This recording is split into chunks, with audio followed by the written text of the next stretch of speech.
Cattle die, and kinsmen die, and so one dies oneself. But the only thing that doesn't die is the fame of a dead man's deeds.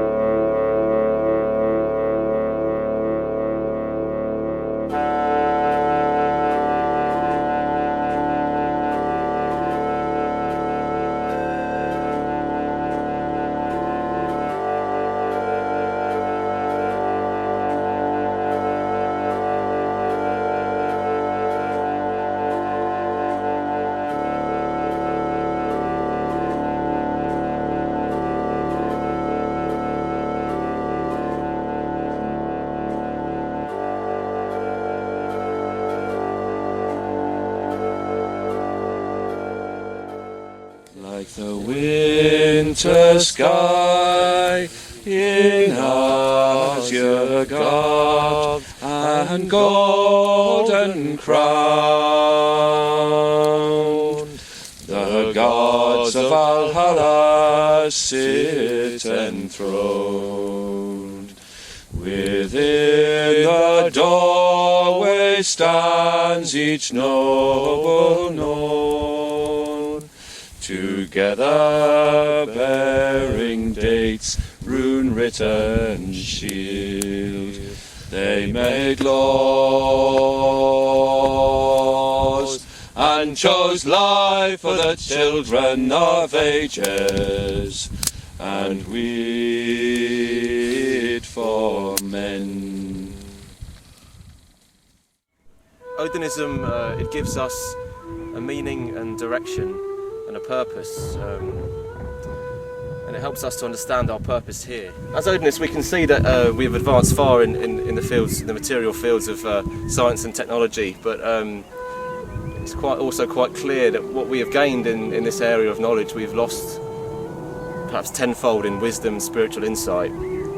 As Thoreau said, we've become the tools of our tools. And Odinism can help to change that. You know, it can provide a vehicle from which we can bring about a personal and collective evolution for our folks. Whilst living and studying in London, that I first came to Odinism. Really, I became heavily disillusioned with the mainstream way of life, the cosmopolitan society, and just basically a rootless existence where the multicultural morass sort of strips away our own folk from any of their birthright and heritage. We're just drifting and rootless. And so it was on reading the Norse myths really that I had a connection, and I became more interested in the ways of our ancestors. And also through reading Tolkien, that really enchanted me. I mean, the man himself had a great love of our ancestors and their ways. It's clear to see that. So after several months of reading and thinking, I came across the OR from the internet, and contacted the right and asked if I could join. And I received an friendly email back from Azrad, and it was which was a surprise because I didn't expect such a personal greeting, really.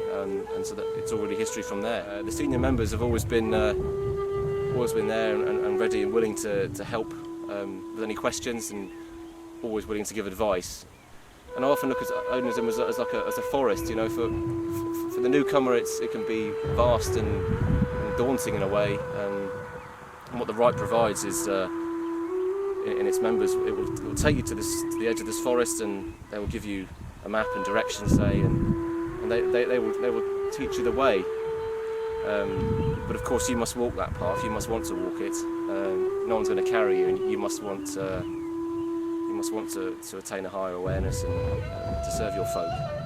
With no folk, there is no Odinism, because Odinism is it's the very essence of the Northern Indo-European people. You know, it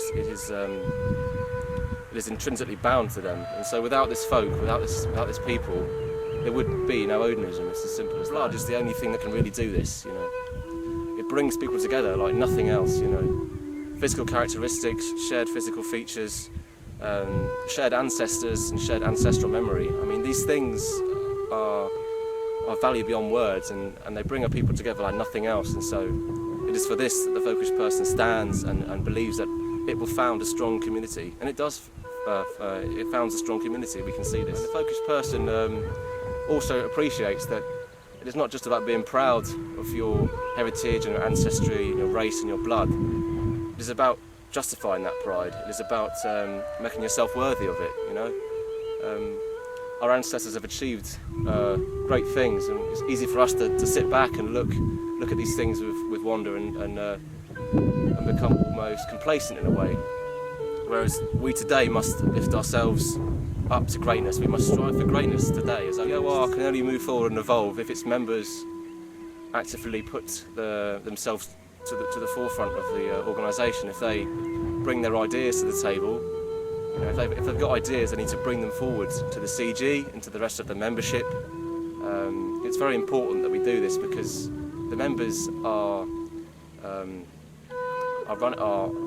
the driving force behind our movement, and if they've got a good idea, they should bring it, and it should be considered. And this is how things such as Acorn Hollow and I think Acorn, the OR Kids Briefing, which is the children's magazine which appears in the main journal. You know, these things were ideas that people had because they wanted to help their children, and now they're as much part of the OR as anything else, like the Guardians and Prison Affairs Bureau. People wanted to see something being done, and they got up and did it. That is how we will advance, by people getting up and doing things.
Sustain us through this dark time.